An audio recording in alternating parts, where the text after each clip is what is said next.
Okay चलिए यहाँ से रिकॉर्ड कर देते, कोई इशू नहीं है। तो ये क्वेश्चन नंबर 7 चल रहा है, ठीक है।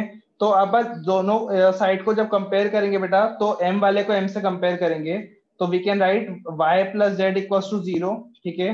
जब l को l से कंपेयर करेंगे तो we can write x minus 3y is equals to 1, ठीक है। एंड जब t को t से कंपेयर करेंगे तो we can write minus 2z equals to minus 1, ठीक है। तो माइनस से माइनस कैंसिल आउट होगा, तो we can write z equals to 1/2, ठीक है। इसका वैल्यू अगर आप यहाँ पुट करेंगे 1/2, तो y is equals to minus 1/2, okay. And अगर यहाँ पुट करें तो x माइनस 3 और y का वैल्यू है माइनस 1/2 इज इक्वल्स टू 1, तो माइनस माइनस हो जाएगा प्लस, तो ये 3/2 होगा।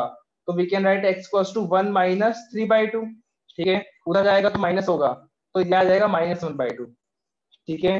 नाउ इस कंप्लीट वैल्यू को हम यहाँ पर इस गिवन इक्वेशन के अंदर, जो इक्वेशन हमने फॉर्म किया था, यहाँ पर रख सकते हैं। इक्वेशन नंबर 1 बोल दीजिए जाए तो इसे।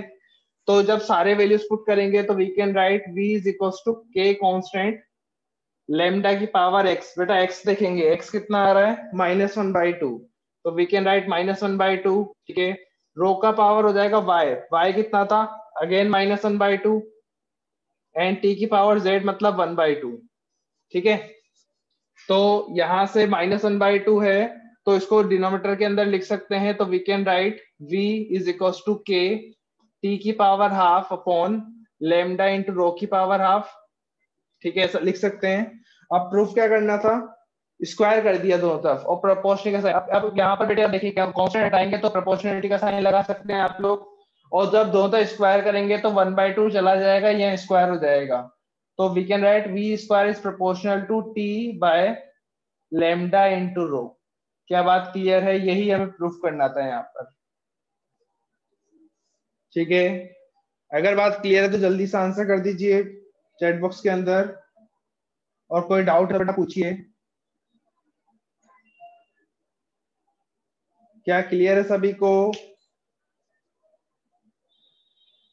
जल्दी से जल्दी से। ओके चलिए, इस क्वेश्चन किए भी हैं, आई होप आप लोगों को समझ में आ गया होगा और क्वेश्चन किया भी होगा लोगों ने। चलिए आगे बढ़ते हैं क्वेश्चन नंबर 8 की तरफ। ये भी होमवर्क था हमारा question. Question number 8 is again homework.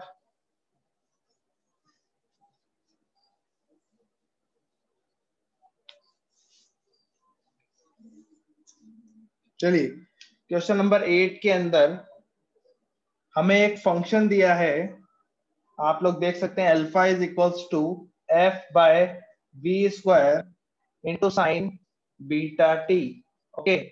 और हमसे पूछा है अल्फा और बीटा का डायमेंशन। v वेलोसिटी है, f फोर्स है, t टाइम है। अल्फा एंड बीटा का क्या डायमेंशन होगा? किसी ने किया है बेटा? किसी ने किया है क्वेश्चन? बीटा का डायमेंशन बताइए अगर किसी ने किया है तो। What is the dimension of beta? t-1। What is the dimension of beta? Chat box में लिख सकते हैं बेटा, चैट बॉक्स के अंदर लिखिए। अगर कुछ क्वेश्चन का आंसर देना होता है तो चैट बॉक्स में लिखिए, ताकि मेरे को नाम पता चले कौन आंसर कर रहा है। t-1, very good. बाकी लोग t-1, वेरी गुड, सही आंसर कर रहे हैं। Beta is t-1, okay. अगर बीटा बता दिया है, नाउ अल्फा, अल्फा का डायमेंशन फाइंड किया बेटा? What is dimension of alpha? I am waiting, answer करिए।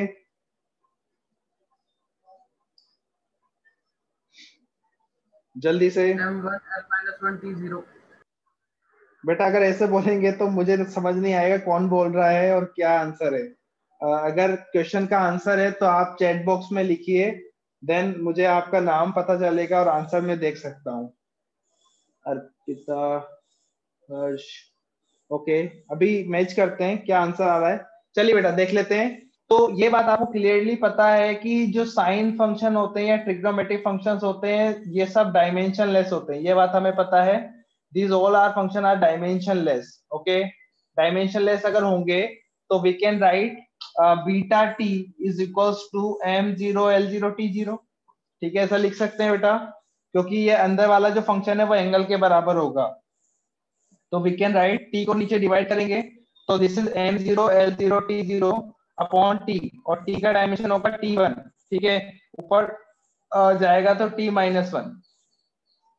सो dimension of beta is t-1। And अगर हम बात करें अल्फा के बारे में तो we can write alpha is equals to f/v²। ये पूरा फंक्शन डायमेंशनलेस था तो आप हटा सकते हैं। तो अल्फा इज व्हाट, फोर्स का डायमेंशन होगा m1 l1 t-2, वेलोसिटी का डायमेंशन l1 t-1। स्क्वायर होता हुआ दिख रहा होगा तो पावर यहाँ भी 2 आएगा और यहाँ भी 2 आएगा। t-2 से t-2 कैंसिल आउट करेंगे तो we can write alpha is m1 l-1। बहुत से लोगों ने सही आंसर किया था, very good. This is the final answer, this is alpha and this dimension is beta, ठीक है। ओके चलिए आगे बढ़ते हैं, क्वेश्चन नंबर 9 की तरफ बढ़ते हैं। चलिए 9 भी काफी लोगों ने कर लिया होगा। 9 इज अगेन आसान क्वेश्चन है ये। दिया है क्वेश्चन के अंदर k is equals to alpha square, आप लोग देख सकते होंगे। क्वेश्चन क्या है भैया, पढ़ लेते हैं। Kinetic energy of particle moving along elliptical trajectory is given equals to k equals to alpha s square. Okay, then where s is the distance, so determine dimension of alpha. जल्दी से answer करिए, what is the dimension of alpha. जल्दी से answer करिए सभी लोग, what is the dimension of alpha, जिन लोगों ने निकाल लिया है जल्दी से, fast fast fast. What is the dimension of alpha. Okay, काफी लोगों का सही आंसर आ रहा है, मैच कर रहा है। चलिए देख लेते हैं। तो बेटा अल्फा का डायमेंशन निकालना है तो we can write alpha equals to k by s square, and we know is k is kinetic energy. k is what, kinetic energy. Kinetic energy का डायमेंशन क्या होगा, एनर्जी के बराबर होगा।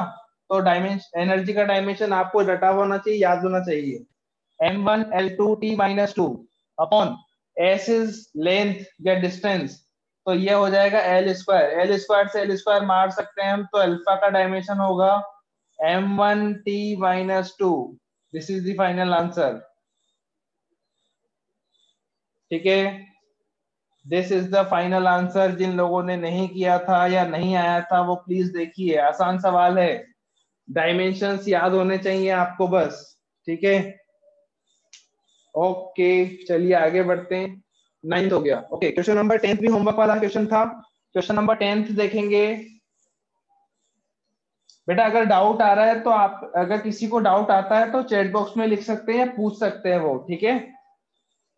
मेरे हिसाब से डाउट आएगा नहीं खैर आपको, बट फिर भी अगर आता है तो प्लीज पूछ सकते हैं आप लोग। सो चलिए let's move to the question number 10। Okay तो क्वेश्चन है, again velocity v depends on lambda, density rho and acceleration due to gravity. अरे ये वैसा ही सवाल है जो अभी किया था, पावर लगा देंगे एक्स वाई जेड, पावर लगा देंगे एक्स वाई जेड। चलिए क्या आंसर आ रहा है इसका एबीसीडी में से, क्वेश्चन नंबर 10 का आंसर क्या आ रहा है एबीसीडी में से, बताइए जरा, देखिए कितने लोगों ने किया है। ओके एबीसीडी में से बता दीजिए क्या आंसर है, सिर्फ ए बी सी या डी जो भी आ रहा है वो टाइप करिए, मल्टीपल चॉइस तो होगा नहीं क्वेश्चन। ओके मेजोरिटी वोट्स किसको जा रहे हैं, बाकी लोग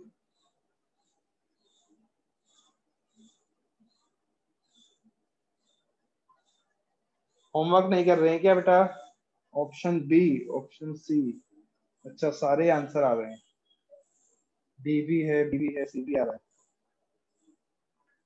मेजोरिटी वोट्स जा रहे हैं ऑप्शन बी को। चलिए हम चेक कर लेते हैं क्या आता है answer. Majority votes option B के लिए है, तो चलिए चेक करना पड़ेगा ये तो हमको। तो चलिए इसने दिया था velocity proportional to lambda, density and acceleration due to gravity, ठीक है। तो we can write alpha is equals to constant k, lambda x, rho y and g z. Velocity है तो we can write m0 l1 t-1 is equals to k is constant, dimensionless होगा। Lambda के लिए l1 power x होगा। Density के लिए we can write m1 l-3 mass upon volume power y, and acceleration due to gravity का dimension acceleration के बराबर होगा, so we can write L1t-2 and power होगा z। ठीक है, तो हम यहाँ पर क्या लिख सकते हैं बेटा, m की पावर तो क्या है, सिंगल y दिख रहा है, l की पावर यहाँ पर x, यहाँ पर -3y और यहाँ पर z, so we can write x -3y plus z and t का पावर होगा -2z और इधर चल रहा है m0 L1t-1। If we compare both sides, so we can write y is equals to 0। जब m को m से कंपेयर करेंगे तो y का वैल्यू 0 आ जाएगा, l को l से कंपेयर करेंगे तो x -3y प्लस z बराबर 1 एंड t को t से कंपेयर करेंगे तो -1 बराबर -2z। ठीक है, माइनस में माइनस को मार दिया, z बराबर आ जाएगा 1/2। z और y का वैल्यू इक्वेशन नंबर 2 में डालिए बीच वाले इक्वेशन में, तो x ये तो 0 हो गया बेटा, y 0 डालेंगे तो z का वैल्यू आ जाएगा 1/2, तो x प्लस 1/2 बराबर 1, so we can write x बराबर 1/2। ठीक है, इन दोनों वैल्यूज को, तीनों वैल्यूज को आप इक्वेशन नंबर इसमें डाल सकते हैं, कोई भी इक्वेशन बोल दीजिए इसको, इस ब्रैकेट में डाल दीजिए। ठीक है, तो v बराबर आ जाएगा k लेमडा, लेमडा की पावर हो जाएगा x मतलब 1/2। ठीक है, रो की पावर हो जाएगा y मतलब 0 एंड z की पावर मतलब सॉरी g का पावर z मतलब 1/2। सही आ रहा है क्या आंसर, मैच करें?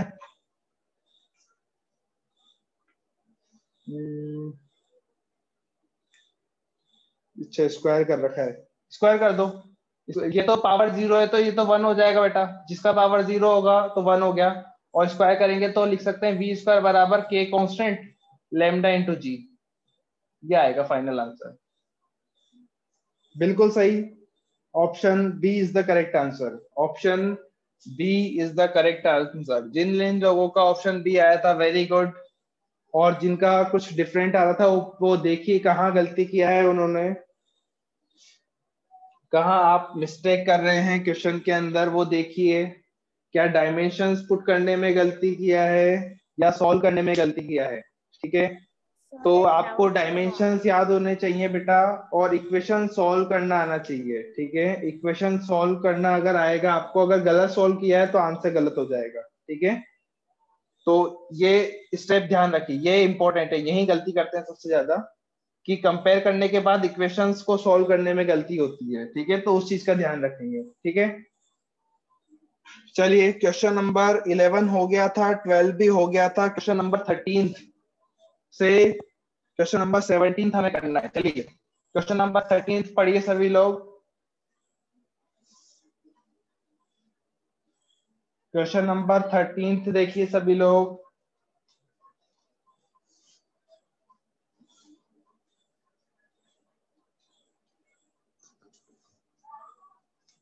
ओके, क्वेश्चन नंबर 13 आसान सवाल है। हाँ, तो क्या बोला है, if the unit of length is double the numerical value of area. हाँ, तो किसी भी फिजिकल क्वांटिटी को कैसे रिप्रेजेंट करते हैं, न्यूमेरिकल वैल्यू इनटू यूनिट के साथ। ठीक है, n इंटू यू बराबर कांस्टेंट, ये पढ़ा होगा आपने, n इंटू यू या v बराबर कांस्टेंट, ये पढ़ा होगा आपने। This is the magnitude of physical quantity. Okay, तो लेंथ को डबल कर दिया। पहले सपोज अगर लेंथ को हम l यूनिट्स में डिफाइन कर रहे थे, l अगर इसका यूनिट था लेंथ का सपोज, तो बाद में लेंथ को कर दिया 2l, मतलब लेंथ को डबल कर रहा है वो, उसने बोला ऐसा क्वेश्चन के अंदर।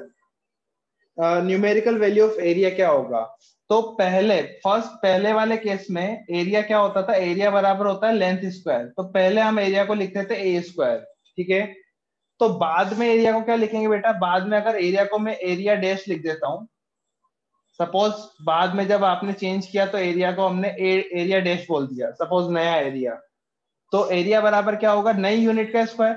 मतलब अगर पहले लेंथ को हम l बोल रहे थे तो बाद में लेंथ 2l हो गया, तो बाद वाला एरिया क्या होगा, लेंथ तो 2l है तो 2l का स्क्वायर हो जाएगा, so we can write 2l square मतलब 4l स्क्वायर। सो यहाँ पर अगर हम देखें तो we can write area dash का स्क्वायर इज 4l स्क्वायर, तो l स्क्वायर की जगह पर एरिया डाल सकते हैं, तो we can write area dash is equals to 4 times of area. तो एरिया कितना टाइम्स बढ़ जाएगा? 4 times. This is the answer. समझ रहे हैं? आसान सवाल था। क्वेश्चन नंबर 14 देखेंगे। सो 14 is Neeta is equals to t into r square minus x square upon 4vl। okay, तो in this question क्या दे रखा है बेटा? L और R, L और R is the radius। okay, the pressure difference between the two ends of the tube is P। P is the pressure। okay, and we have to find dimensions of viscosity। तो देखिए कैसे लिख सकते हैं बेटा, ये formula हमको दे रखा है, ठीक है। इस फॉर्मूले के अंदर v वेलोसिटी है, 4 कांस्टेंट वैल्यू है, l लेंथ को रिप्रेजेंट कर रहा है, r भी डिस्टेंस या लेंथ को रिप्रेजेंट कर रहा है, फ्री प्रेशर डिफरेंस को रिप्रेजेंट कर रहा है, और x भी किसी डिस्टेंस को रिप्रेजेंट कर रहा होगा, तभी r में से x को माइनस कर रहे हैं, ठीक है। अगर r में से x माइनस हो रहा है, it means x is also distance को रिप्रेजेंट कर रहा है, ठीक है। तो x भी अगर डिस्टेंस को रिप्रेजेंट करेगा तो वी कैन राइट डायमेंशंस नीटा। प्रेशर का डायमेंशन क्या होता है बेटा? प्रेशर होता है हमारे पास फोर्स अपॉन एरिया। अगर नहीं पता है तो निकाल सकते हैं। फोर्स के लिए m1 l1 t minus 2, area के लिए l2, so this is m1 l minus 1 t minus 2, ठीक है। तो pressure is m1 l minus 1 t minus 2, ठीक है। This is the dimension of pressure.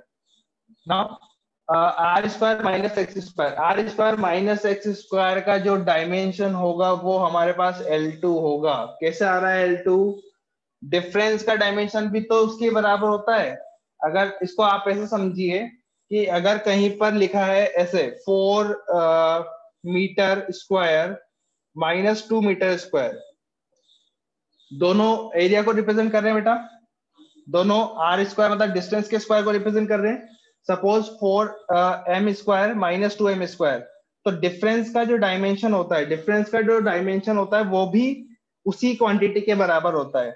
So this is equal to 2 m square, मतलब 4 m square में से अगर 2 m square को सपोज माइनस करेंगे तो it comes to 2 m square. और यहाँ पर 2 तो कांस्टेंट है, 2 को तो भूल सकते हैं, तो डायमेंशन तो उसी के बराबर होगा ना, L2 के बराबर, जो नॉर्मल फिजिकल क्वांटिटी का था। तो here we can write r square minus x square का डायमेंशन हो जाएगा L2 अपॉन 4 कांस्टेंट है, हटा सकते हैं इसको। v के लिए लिख सकते हैं L1 t माइनस 1 और L के लिए लिख सकते हैं L1, ठीक है। अगर ये बात आपको क्लियर है तो अब देखिए कुछ कैंसिल आउट हो रहा होगा, L1 L1 L2, ठीक है। t माइनस 1 से एक कट जाएगा, t माइनस 1 बचेगा। So dimension of neta is m1 l minus 1 t minus 1। This is the answer। क्या बात क्लियर है सभी को? हाँ कि ना? यस और नो? Yes sir. ओके, तो आसान सवाल है बेटा, आपको सिर्फ कैसे सॉल्व करना है, कैसे अप्रोच करना है, उसे सीखना है। अगर सपोज डायमेंशन नहीं पता है तो बेसिक फॉर्मूले याद करिए। जैसे मेरे को प्रेशर का अभी डायमेंशन मतलब याद नहीं था पूरा, तो मुझे बेसिक याद था फोर्स अपॉन एरिया। हो सकता है भूल सकते हैं अपन, तो मुझे प्रेशर को फोर्स अपॉन एरिया याद था। अब तो फोर्स को लिख सकते हैं फोर्स का डायमेंशन अपॉन एरिया, तो अपन यहाँ से फाइंड कर सकते हैं। तो बेसिक कैसे आप अप्रोच कर रहे हैं, कैसे चीजों को अप्रोच कर रहे हैं, वो आपको आना चाहिए, ठीक है। चलिए तो क्वेश्चन नंबर 15 की तरफ चलते हैं। क्वेश्चन नंबर 15 देखेंगे। 15 का आंसर आया क्या किसी का? क्या आंसर आ रहा है एबीसीडी में से? जल्दी से आंसर करो। तो क्वेश्चन नंबर 15 का आंसर करिए एबीसीडी में से। चैट बॉक्स के अंदर डाल दीजिए ए बी या सी और डी, क्या आंसर आ रहा है जरा देखते हैं। चैट बॉक्स के अंदर क्वेश्चन नंबर 15 का आंसर डालिए, ए बी सी और डी, क्या आ रहा है?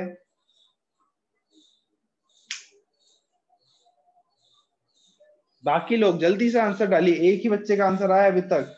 क्वेश्चन नहीं किया है क्या? अच्छा, क्वेश्चन होमवर्क के लिए नहीं दिया था क्या ये वाला?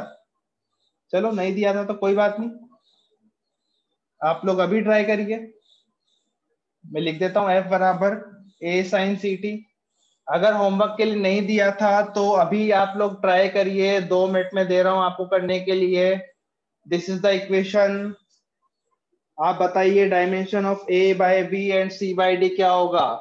चलिए समय शुरू होता है अब। A by b and c by d का क्या डायमेंशन होगा, जल्दी से कमेंट बॉक्स में आंसर डालिए। Very good.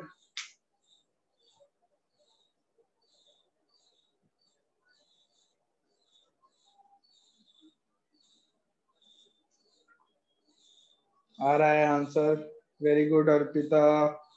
यश वेरी गुड।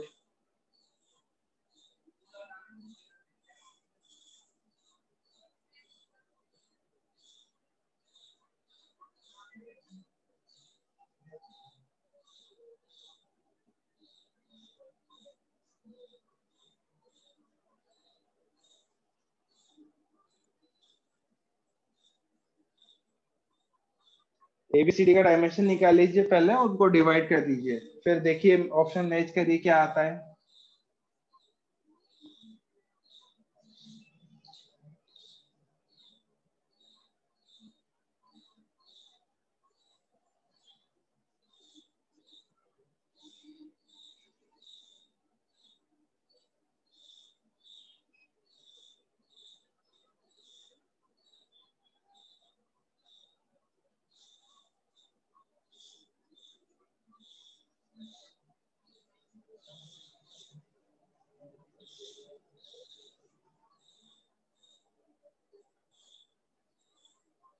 चलिए सही आ रहा है आंसर ऑप्शन सी।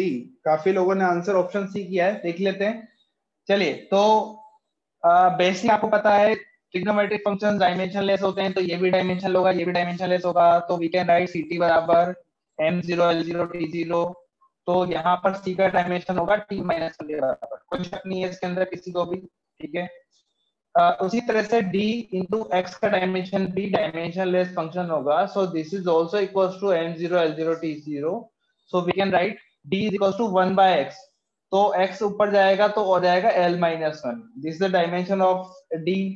अच्छा a डायरेक्टली f के बराबर होगा और b भी डायरेक्टली f के बराबर ही होगा, तो a का डायमेंशन भी f के बराबर होगा। So we can write m1 l1 t minus 2। ठीक है।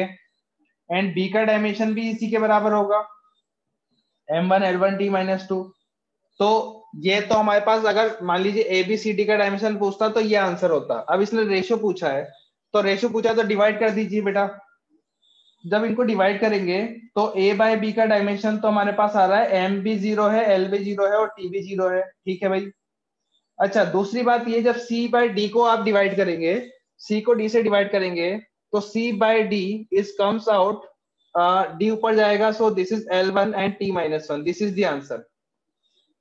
चलिए अब ऑप्शन मिला लेता हूं मैं।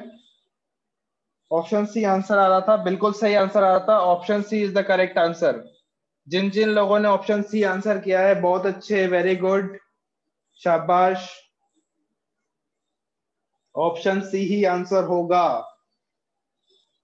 और जिन्होंने आंसर नहीं किया था वो लोग सोचिए उन्होंने क्यों आंसर नहीं कर पाए थे, क्योंकि आंसर आना चाहिए था इसका, आसान सवाल था। ठीक है। चलिए आगे बढ़ते हैं। क्वेश्चन नंबर कौन सा आएगा, 16। चलो 16 की तरफ बढ़ते हैं। क्वेश्चन पढ़ना शुरू करिए। Question number 16, 16।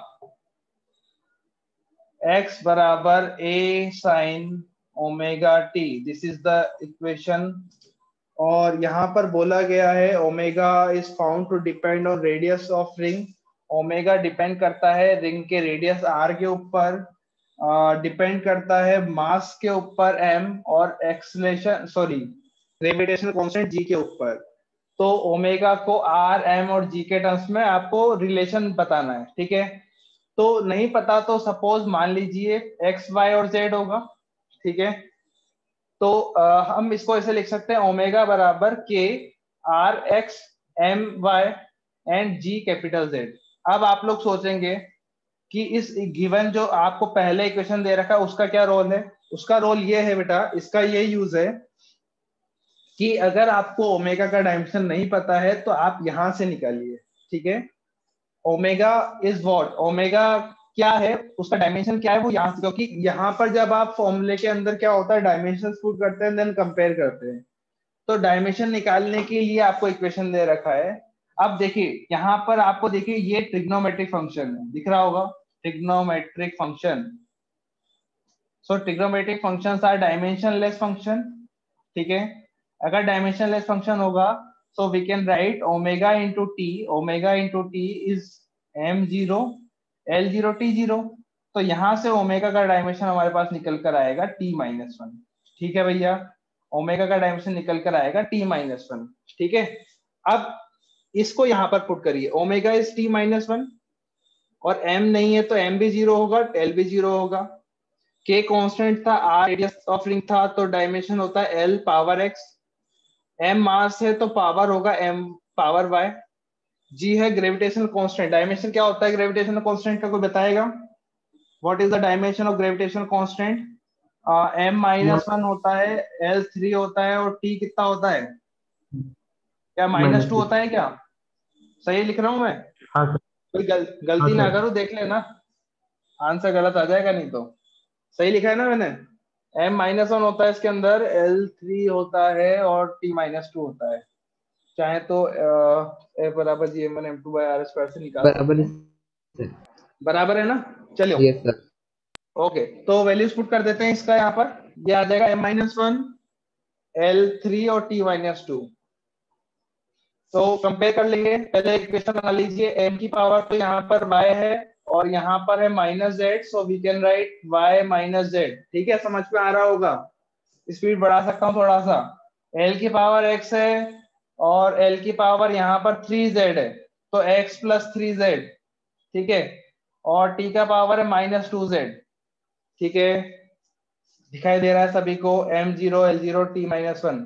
आप कंपेयर कर लीजिए दोनों साइड को, तो m को m से कंपेयर करिए तो y - z बराबर 0, l को l से करिए तो x + 3z बराबर 0, t को t से करिए तो -1 बराबर -2z, तो z बराबर 1/2। जब z 1/2 होगा तो x का वैल्यू होगा -3/2। सही जा रहे हैं ना? 1/2 -3/2। और y का वैल्यू हो जाएगा इज इक्वल टू z और इक्वल टू 1/2, ठीक है भैया। ये तीनों वैल्यूज आ चुका है y, z और x का। यहाँ पर पुट करेंगे तो हम क्या लिख सकते हैं, omega is equal to k is constant, ठीक है। r की पावर x मतलब -3/2, m की पावर है y मतलब 1/2, और g का पावर भी z है मतलब 1/2, ठीक है। -3/2 है तो नीचे लेकर आ सकते हैं, तो we can write omega equal to k m half g half upon इस 3/2। दोनों तो स्क्वायर कर सकते हैं क्या यहाँ पर? ठीक है, स्क्वायर कर दें, या फिर आप चाहें तो इसको ऐसे भी लिख सकते हैं। इसको ऐसे भी लिख सकते हैं, ओमेगा बराबर के, दिख रहा है यहाँ पर, इधर लिख देते हैं, ठीक है। तो we can write omega is equals to k, और इस सबको रूट में डाल सकते हैं, जिनकी पावर हाफ है, हाफ पावर मतलब रूट होता है, तो we can write capital G m by r³। ये समझा क्या लिखा मैंने? r की पावर 3/2 था, तो 1/2 का मतलब रूट के अंदर r³ आ जाएगा, ठीक है। क्लियर है बातें? अब वो किस फॉर्म में आंसर पूछा है वो आप निकाल सकते हैं। अगर स्क्वायर स्क्वायर कर रखा है तो आप चाहे तो स्क्वायर कर सकते हैं। उसने सिर्फ बोला है यहाँ पर रिलेशन फाइंड करिए, सो दिस इज द रिलेशन, ठीक है। अरे हाँ ना बोलिए भैया, क्लियर है, यस और no? Yes sir. Yes sir. Okay, hello sir. ऐसा लगता है सो गए हैं काफी लोग, ठीक है, समझ में नहीं आ रहा है बातें, ऐसा लगने लगता है, तो हेलो बताते रहे आप। सर। हेलो हेलो, चलिए क्लियर है ना? आगे बढ़ते हैं लास्ट क्वेश्चन की तरफ। सीपीएस का लास्ट क्वेश्चन जल्दी से देखेंगे, सेम क्वेश्चन है, सेम प्रोसेस है। क्वेश्चन नंबर 17 सीपीएस का लास्ट क्वेश्चन है, देखेंगे सभी लोग। सो यहाँ पर पूछा है force, time and velocity are treated as fundamental quantities dimension of formula of energy. Energy का फॉर्मूला पूछा है बेटा, किसके टर्म्स में पूछ रहा है वो? F T time and velocity v के टर्म्स में, ठीक है। सो अगेन पावर को तो वही मानना पड़ेगा, एक्स वाई एंड जेड, ठीक है, एक्स वाई एंड जेड, ठीक है। अगर ऐसा बोलता है कि वो कि फंडामेंटल यूनिट्स अपन मान लें और फॉर्मूला निकालिए एनर्जी का या किसी भी चीज का, तो मेथड वही यूज करेंगे जो अभी तक हम यूज करते हुए आ रहे हैं। नाउ प्रपोर्शनल का साइन जब हटाएंगे तो एक कांस्टेंट लग जाता है समथिंग के, ठीक है। मेथड अभी भी वही चलेगा, एनर्जी का dimension is m1 L2 T - 2 is equal to k, constant हटा देंगे। फोर्स के लिए m1 L1 T - 2 x, time के लिए t1 power y, L1 T - 1 power z। चलिए ठीक है, तो m की पावर कितना हो जाएगा x, l की पावर हो जाएगा x प्लस z, t की power -2x plus y minus z, ठीक है। यहाँ पर m1 है, l2 है, t - 2। अरे समझ में आ रही है बातें आपको? तो फाइनली क्या होगा, इक्वेशन को कंपेयर करिए, सही लिख रहा हूं, m की पावर, m का वैल्यू x 1 होगा, m को m से कंपेयर करिए, l को l से करिए तो x प्लस जेड बराबर 2, तो z का वैल्यू आ जाएगा, x का वैल्यू 1 डालिए, z का वैल्यू 1, ठीक है। और t को t से कंपेयर करिए तो -2x plus Y minus Z बराबर -2, ये -2 है, ठीक है ना। तो x और z इज 1, तो दिस इज -2 प्लस वाई -1 बराबर -2, -2 ने -2 को मार दिया, y बराबर 1, x भी 1, y भी 1, z भी 1, तीनों को यहाँ पर डाल दीजिए तो फोर्स का वैल्यू आ जाएगा। कांस्टेंट k को हटा सकते हैं, चाहे तो लगा सकते हैं, F into v into t, this is the answer. अरे क्या हुआ, ये तो ये था, F v into t, this is the final answer. क्या बात समझी है? जल्दी से फाइनल चैट बॉक्स के अंदर लिखिए यस और नो। क्या सारी बातें क्लियर है सभी को? आंसर करने में देरी मत करिए। ओके चलिए, तो हमारा सीपीएस कंप्लीट हो गया बेटा, ठीक है, सीपीएस कंप्लीटेड है। सीडीएस के सॉल्यूशन ग्रुप तक है ही हमारे, ठीक है। सीडीएस के सारे क्वेश्चन सॉल्यूशन ग्रुप के ऊपर है, एक्सरसाइज 1 एक्सरसाइज 2, तो आप लोग देख सकते हैं उसे, ठीक है। और कोई डाउट किसी को? किसी को कोई भी डाउट है आज के लेक्चर में? No sir. ओके चलिए, थैंक यू सो मच, कल मुलाकात होगी अब, ठीक है। चलिए bye bye. Thank you sir.